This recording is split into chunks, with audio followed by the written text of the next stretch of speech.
Hello and welcome, dear children. Today we shall study Standard 8th Civics, chapter number 5. In today's chapter, we shall study about the state government. In a previous lesson, we have studied about the Union Parliament and the Union Executive. We are also aware of the judiciary system in India. In today's chapter, we shall understand about the state legislature and executive of Maharashtra. We all know, children, that India is a large country. It has a large geographical expanse with people speaking different languages, following different religion. We also see the variety of food that people eat, then different traditional clothes they wear. As a result, we can rightly say that there is unity in diversity. Means, though there are different languages, religion, tradition, differences in the ways of living life in India, we find strong unity among the people. And to govern such a large territory, the Constitution of India has adopted a federal setup. Now, federal setup means what? The powers of the government is divided between the national and the state government, also known as union government, which is national level government, or state government, which is at state level. After independence, it was decided to reorganize the states on the basis of languages of India, so that there would be no controversies related to caste or religion. So, keeping this in mind, they divided the states based on language so that there are less controversies related to caste or religion. Keeping these points in mind, the states were divided on the basis of language, except for Jammu and Kashmir. I know you all must be having a question in mind. Why there is exception for Jammu and Kashmir? First of all, we all know Jammu and Kashmir is a crown of India. It's the paradise on earth or a heaven on earth. There are Hindus in majority in Jammu region and Muslim in majority in Kashmir valley. Even we find Buddhist people in Ladakh. Under the article of 370, the Indian citizens from other states were not allowed to purchase land or property in Jammu and Kashmir. But on 6th August 2019, all clauses of Article 370 has been removed. And now it's under the control of the central government of India. It has become one of the union territories. Okay. Children, we all know that there are 29 states in India and 8 union territories. They are Jammu and Kashmir, Chandigarh, Daman and Diu, Dadra and Nagar Haveli, Lakshadweep, Pondicherry, Andaman and Nicobar Islands, Delhi and Ladakh. India has been divided into states and union territories just in order to maintain effective administration, maintain law and order, provide citizens their necessities, and for overall development. That's the reason they are divided into different states and union territories. If we talk about the difference between state and the union territories, then we can say that a state has a separate governing body, whereas an union territory is directly governed by the central government or union government.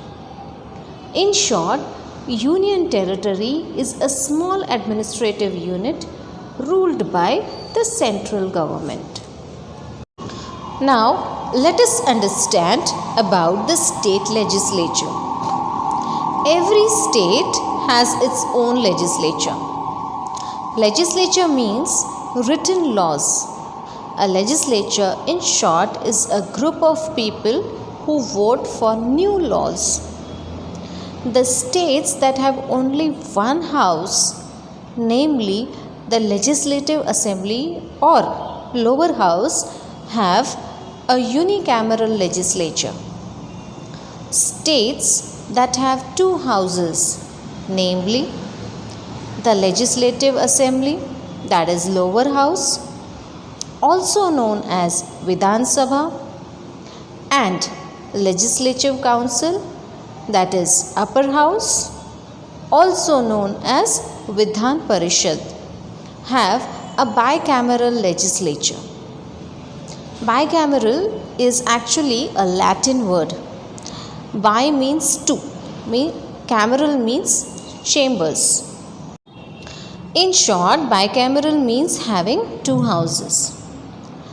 There are 7 different states who have bicameral legislature, namely Andhra Pradesh, Bihar, Karnataka, Telangana, Uttar Pradesh, Jammu and Kashmir, and Maharashtra. All the remaining states have unicameral legislature. If we talk about a particular state, let's say Maharashtra, being bicameral, it has two houses, namely Legislative Assembly, that is Vidhan Sabha. It's similar to the Lok Sabha in the parliament.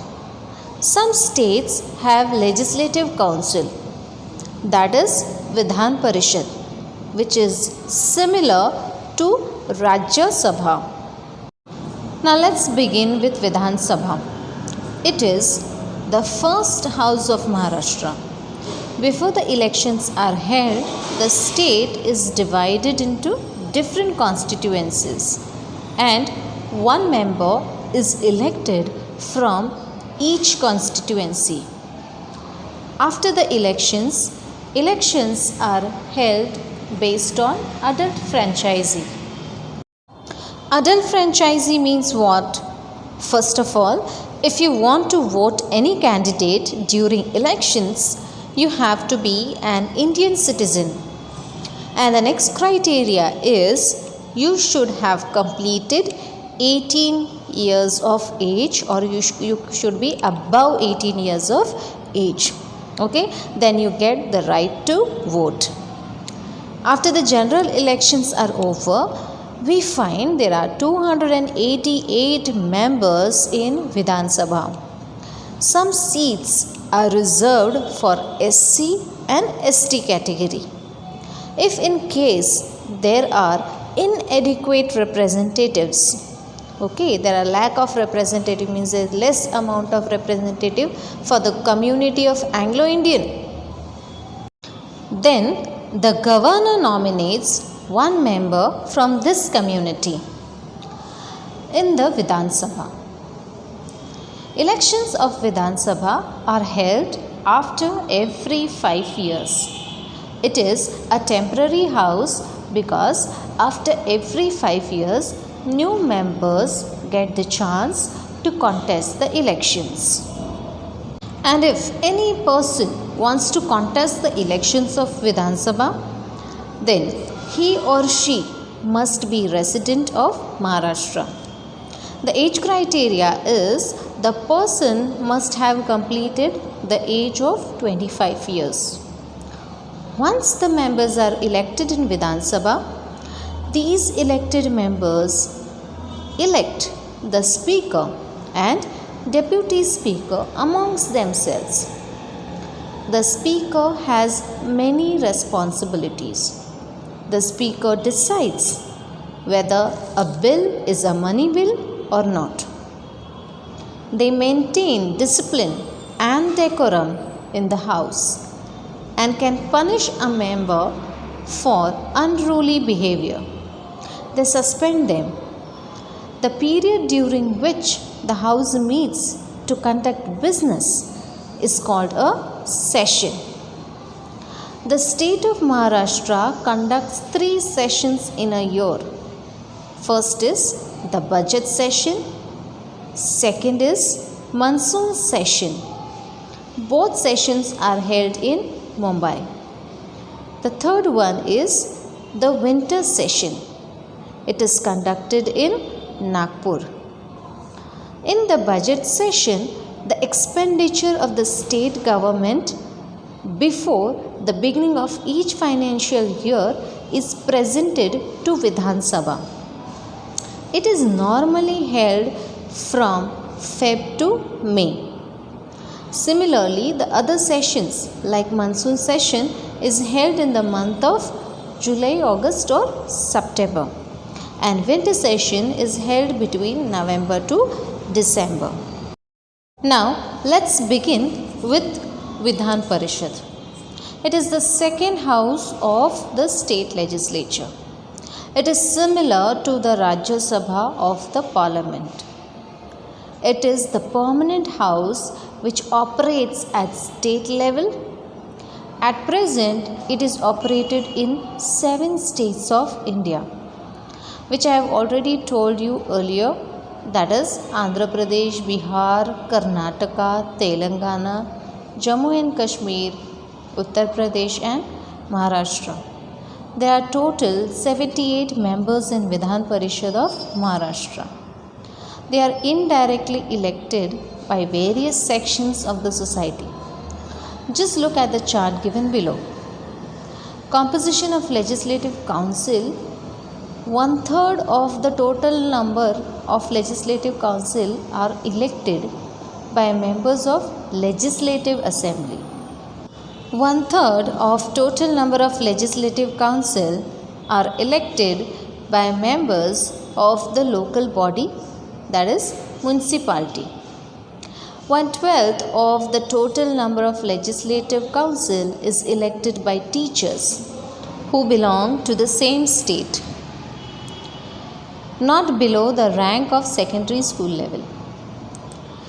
Then 1/12 of the total number of members are elected by the graduates, again who also belong to the same state, having 3 years of standing. Lastly, 1/6 of the total number are nominated by the governor, those who have specialized knowledge in the field of arts, science, literature and many more. The tenure of Vidhan Parishad is of 6 years. It is also known as the permanent house. Why permanent house here?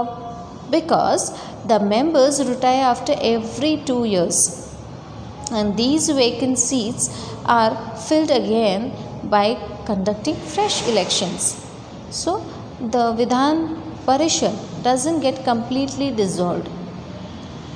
It has 6 years of tenure, and in that every 2 years few members, 1/3 members get retired. So it is never permanently dissolved. So it is called as a permanent house. The chairman and the deputy chairman are elected by the members of Vidhan Parishad. The proceedings of Vidhan Parishad or the events, activities are conducted under the guidance of the chairman.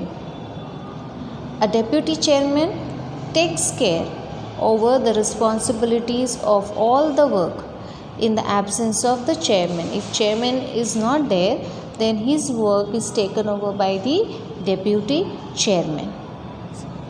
I hope children you all have understood this lesson well. Please do read the lesson. This is the first part of the lesson that I have explained. The second part will continue in our next video. Thank you.